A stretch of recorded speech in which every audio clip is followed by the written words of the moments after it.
আসসালামু আলাইকুম বন্ধুরা, আপনাদের সবাইকে এই ভিডিওতে স্বাগতম জানাচ্ছি। আশা করছি আপনারা সবাই ভালো আছেন।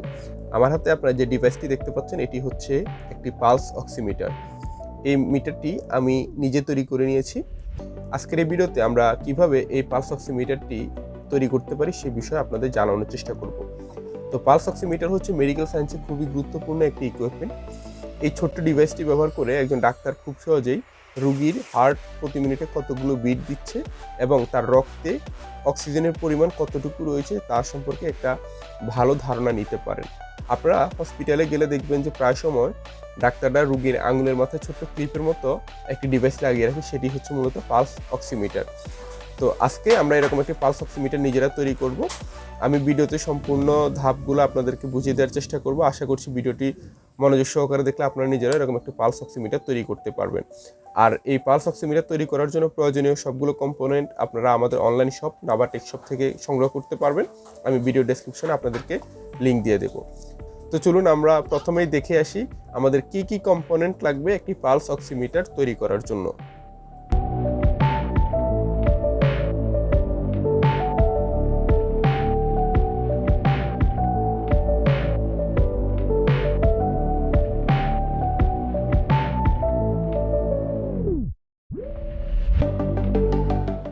আমরা এখন কম্পোনেন্টগুলোকে ব্রেডবোর্ডের মধ্যে বসিয়ে এই কম্পোনেন্টগুলোর মধ্যে সংযোগ প্রদান করব। আপনারা স্ক্রিনে যে ডায়াগ্রামটি দেখতে পাচ্ছেন এই ডায়াগ্রাম অনুযায়ী আমরা সবগুলো কম্পোনেন্টকে সংযোগ করব। তো আমি একে একে সংযোগগুলো দিয়ে নিচ্ছি।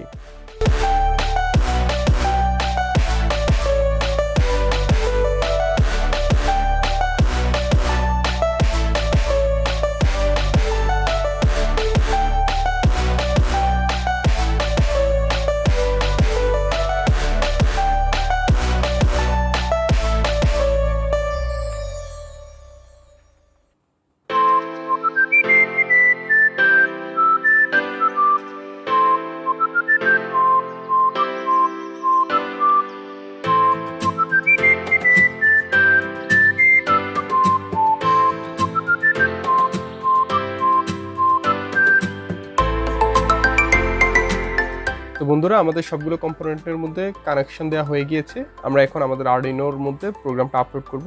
এই জন্য আমি ইউএসবি কেবলের মাধ্যমে আমার আরডুইনোকে কম্পিউটারের সাথে কানেক্ট করছি।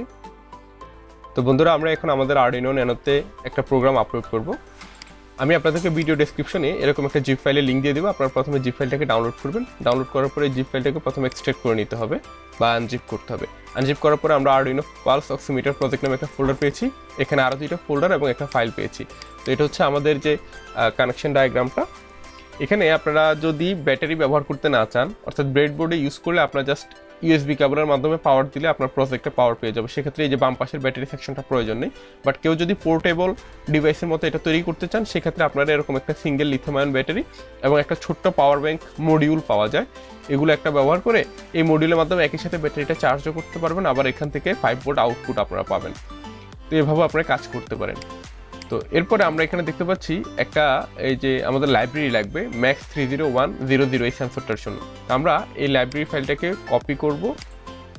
কপি করে আমাদের যে ডকুমেন্ট সেকশনে আছে, ডকুমেন্ট সেকশনে গিয়ে এখানে আরডুইনো লাইব্রেরি এখানে এনে পেস্ট করে দিতে হবে। তো আপনারা দেখতে পাচ্ছেন আমরা অলরেডি লাইব্রেরিটা এখানে অ্যাড করাই আছে, তাই আমি আর এই কাজটা করছি না।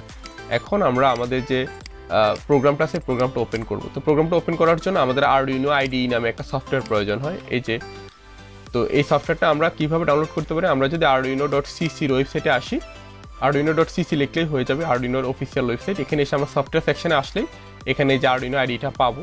আমরা এই যে উইন্ডোজ জিপ ফাইল যেটা, এই অপশনে ক্লিক করে আমরা আরডুইনো আইডিটা ডাউনলোড করে নিতে পারবো। এটা ইনস্টল করার কোনো ঝামেলা নেই, শুধু ডাউনলোড করেই আমরা পোর্টেবল সফটওয়্যার, তো আমরা জাস্ট ডাবল ক্লিক করলে সফটওয়্যারটা অটোমেটিক্যালি চলতে থাকবে।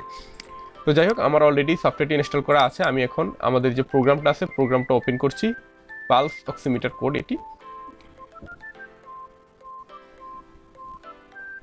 তো এই যে এটা হচ্ছে আমাদের সেই কোডটা। আমি এখন এই কোডটা আপলোড করবো। এই জন্য টুলসে গিয়ে প্রথমে আমার বোর্ডটা আরডুইনো ন্যানো সিলেক্ট করে দিতে হবে। প্রসেসর ATmega 32HP হবে এবং পোর্ট নাম্বারটা হচ্ছে আমার কম্পিউটারে আরডুইনো ন্যানোটা কত নম্বর পোর্টে পেয়েছে আমাদেরকে প্রথমে এটা চেক করতে হবে। তো আমরা দিস পিসির উপর রাইট বাটন ক্লিক করে ম্যানেজে এসেছি। ম্যানেজ থেকে এখানে ডিভাইস ম্যানেজারে যাব। ডিভাইস ম্যানেজারে গিয়ে এখানে পোর্ট অপশনে গেলে দেখুন এই যে ইউএসবি সিরিয়াল CH340 এটাই হচ্ছে আমার আরডুইনো ন্যানোটা COM10 পেয়েছে। তা আমরা এখানে টুলসে গিয়ে পোর্ট নাম্বারটা COM10 সিলেক্ট করে দিব। সব কিছু ঠিক থাকলে আমরা এখন আপলোড বাটনে ক্লিক করব।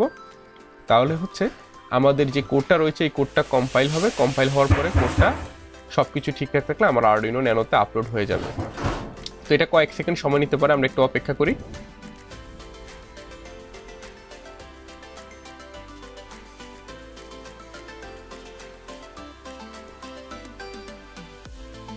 আপনারা দেখতে পাচ্ছেন কোডটা আমাদের আরডুইনো ন্যানোতে এখন আপলোড হচ্ছে।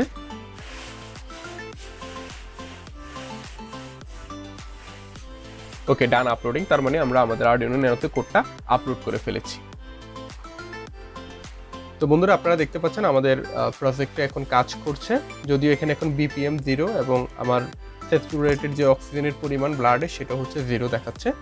তো আমি যদি এখন আমার আঙুলকে আমাদের পালস অক্সিমিটারের উপরে রাখি, এখানে যে রেড লাইটটা দেখতে পাচ্ছেন এর উপরে যদি আমি ধরি, তাহলে হচ্ছে কিছুক্ষণের মধ্যে আমার এই যে ডিসপ্লেতে দেখাবে যে আমার আসলে BPMটা কত এই মুহূর্তে এবং এই যে অক্সিজেনের পরিমাণটা কত ব্লাডে।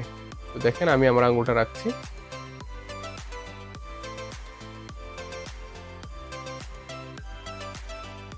এই যে আমার BPM আসছে 62 এবং এই মুহূর্তে আমার অক্সিজেনের পরিমাণ আছে 95-96 এর মতো।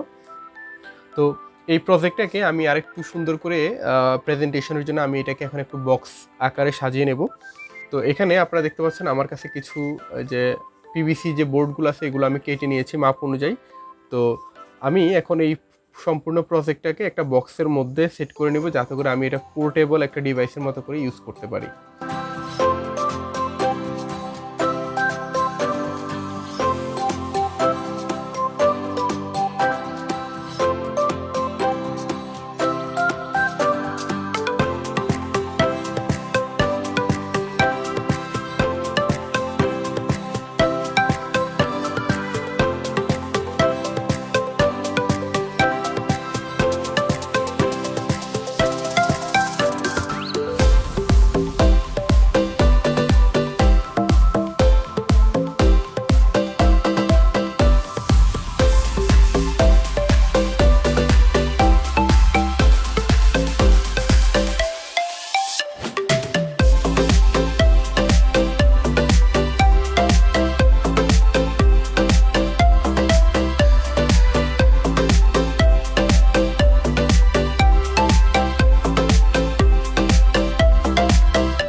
তো বন্ধুরা আমাদের পালস অক্সিমিটারটি তৈরি হয়ে গিয়েছে।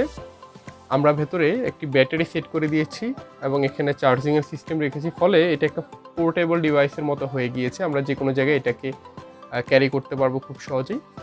তো এখানে একটা সুইচ দিয়ে দিয়েছি, সুইচটাকে অন করে দিলে আমাদের পালস অক্সিমিটারটি রান হবে।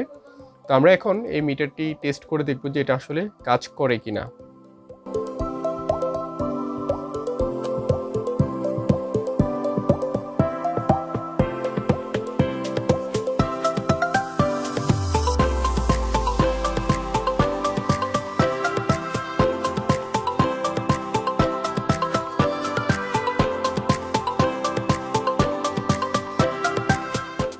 তো বন্ধুরা আমি আশা করছি আজকের ভিডিওতে আপনাদেরকে যে প্রজেক্টটি বানিয়ে দেখিয়েছি এটি আপনারা নিজেরাও বাসায় তৈরি করতে পারবেন।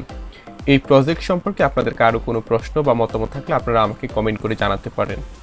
ভিডিওটি যদি ভালো লেগে থাকে ভিডিওতে একটা লাইক দিন এবং আপনারা যারা এখন আমাদের চ্যানেলটি সাবস্ক্রাইব করেনি তারা অবশ্যই চ্যানেলটি সাবস্ক্রাইব করবেন। ইনশাআল্লাহ পরবর্তী ভিডিওতে নতুন কোনো প্রজেক্ট নিয়ে আবার আপনাদের সবার সামনে হাজির হব। সে প্রত্যাশা রেখে আজকের ভিডিওতে এখানেই বিদায় নিচ্ছি। আপনারা সবাই ভালো থাকুন, সুস্থ থাকুন। আল্লাহ হাফেজ।